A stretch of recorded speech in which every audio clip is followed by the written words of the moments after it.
Brett and John are with International Writers Helping People, and they're going to talk to you a little bit about a subject that a former graduate of Placer High, who has been nominated for the Placer High Hall of Fame. He's in the running this year. Will be here. We did lose him last year. He passed away, and pretty dear to these gentlemen.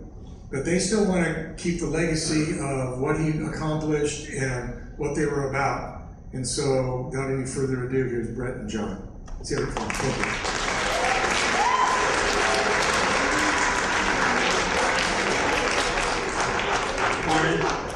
My name is Brett Freed, and I'm a glass shop in town. I met Danny when I was 11. He was my idol. He was the best thing in the world. I grew up with him, rode with him, played with him, did all kinds of stuff, crazy stuff. And I found out he was in Paris, France, did his a jump, went off a jump, laid it sideways, little trick, landed, crashed, broke his neck. Quadriplegic from here to now.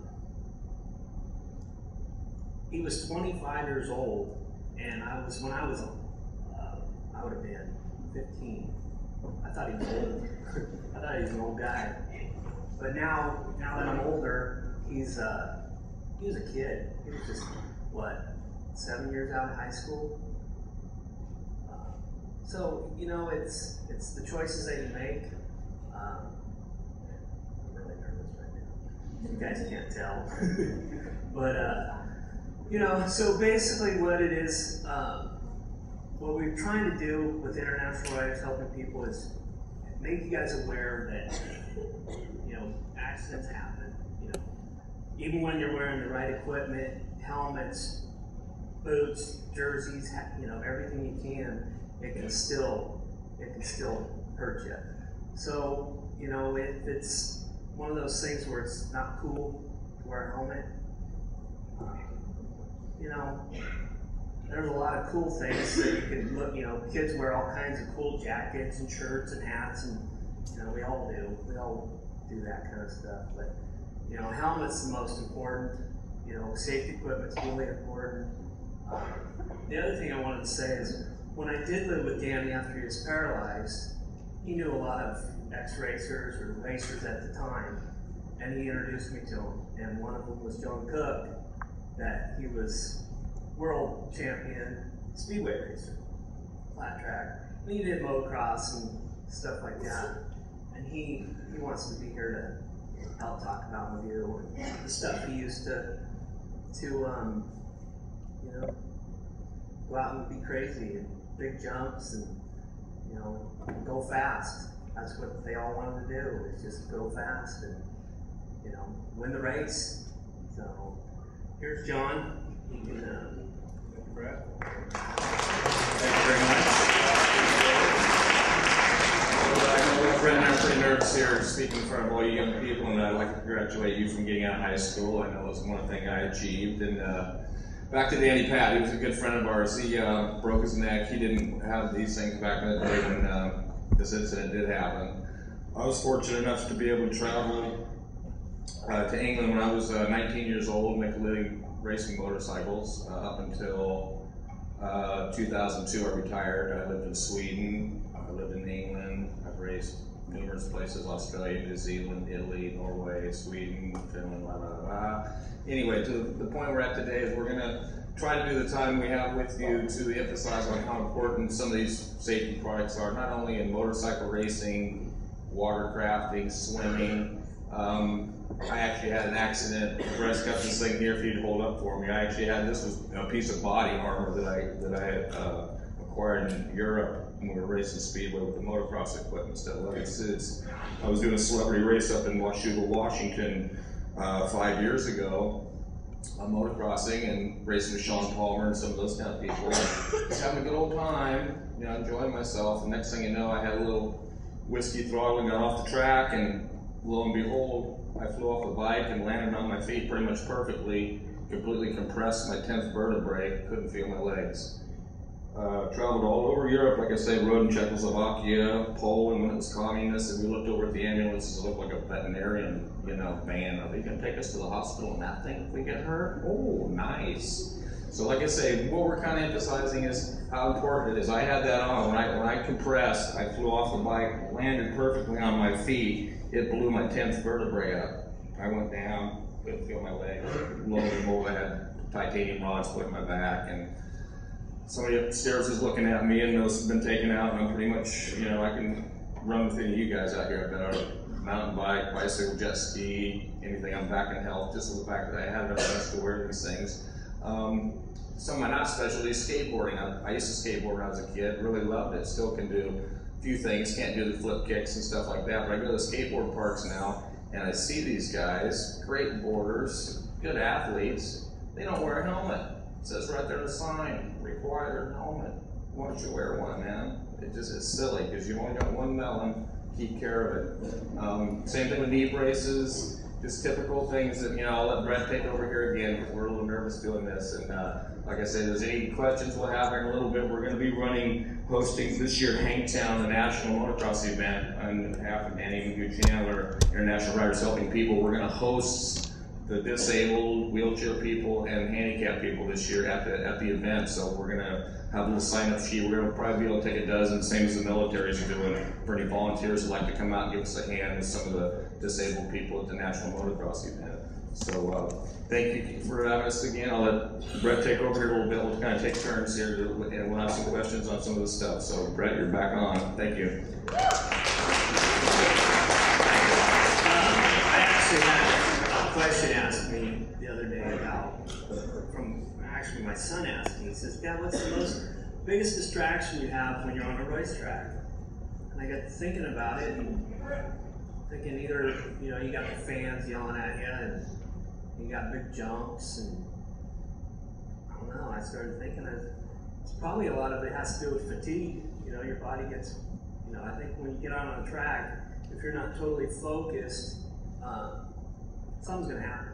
Guaranteed. Guaranteed. You're going to catch a rut wrong, or you're going to hit that jump, and you're going to be. And that happened to Danny too. He even said, you know, he was out partying the night before his race, you know, and that's how he crashed. It was fatigue. But it's a distraction. You know, I think that's the biggest thing. Distractions are a big part of everything. You know, driving, texting. I'm sure you guys hear that a lot, but it's serious, because I think just fatigue and, you know, distractions are a big one. Really big problem. You know, you get out on a track and you're tired, you've been partying all night, you know, having a good time. You don't even think about it, especially when you're in your prime. You know, you're in total tip-top shape, you know, best athlete in the world. You go out and party one night, and you get on the track, and boom, it's over. That, you know. So, I don't know. I feel that's a big part of it. I don't know if you guys had any questions about Cook. If you guys had any questions for him, ask him anything.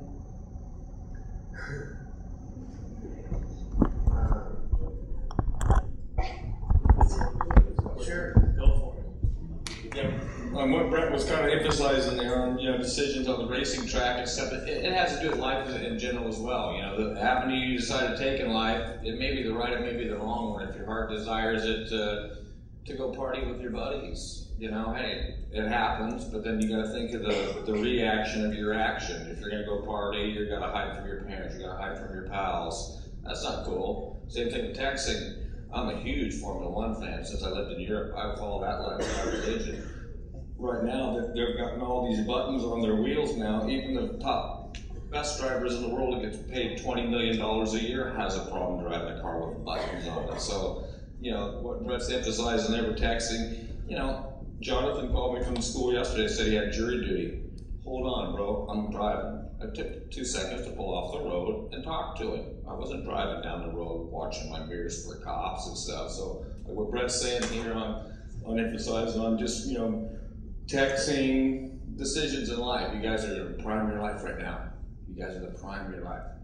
Enjoy it. You guys really got to, you know, take this time, what you've learned in school, your peers around you.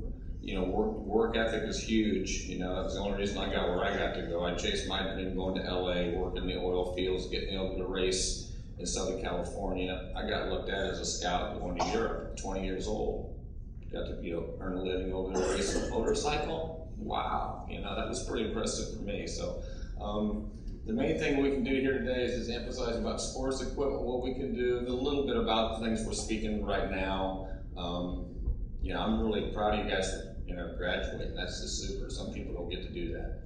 You know, some countries, it's a sad place to live. You know, I've been to Poland where there's people that are just, it's unbelievable. Grandma's pushing the milk cart down the walkway and you see these kids flying by in Mercedes-Benz. It's just, I've seen it from the Iron Curtain countries to today's world. You guys learn work ethic. I'd suggest language too. You know, we're, not to say we're the stupidest people in the world, but every other nationality in the world knows another language. When you go to Europe, you feel real stupid. The people can sit there and talk, and you can catch words, but if, you know, you guys are going to go on your education, look into, you know, languages, because that's real, real big for your future and work and traveling the world. So, Brett, you're back up again, brother.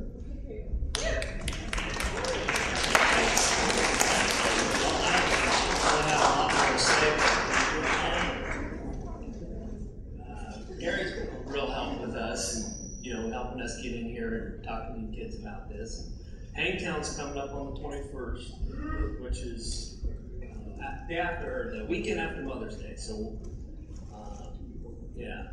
So that's, and Danny's little organization is going to be down there. Basically, our job with International Riders helping people, we go in, and if any handicapped people come to the race, we're able to take them and set them up. They'll have a tent, fans, ice, water, whatever we can do for them. You know, that was his big thing. That's really how the organization started, was to help people that are handicapped and be able to go to races and do, you know, enjoy the race without, you know, because you got, what bugs me about, and bugged a lot of people, is you got the people that spend a lot of money at the races, and they get to go up in the booth and have catered dinners and lunches and, you know, get to see the riders and stuff like that. Well, the handicapped people, they got a little section over here on the fence. And, you know, I think they need a little more help, and I think we're going to try to do that for them with some support. If there's any kids that wanted to come down and help, volunteer,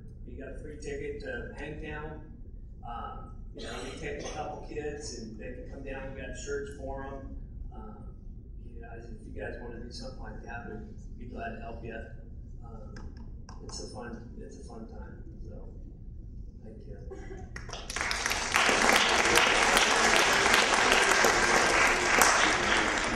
I want to let them know that they did a good job. One of the things that you have to realize, this is one of the first times they've gotten up and had to solo this since Danny passed away. Danny was the one who used to get up and got used to doing this over, well, how many years did he do this? About 7, 8 years? Yeah.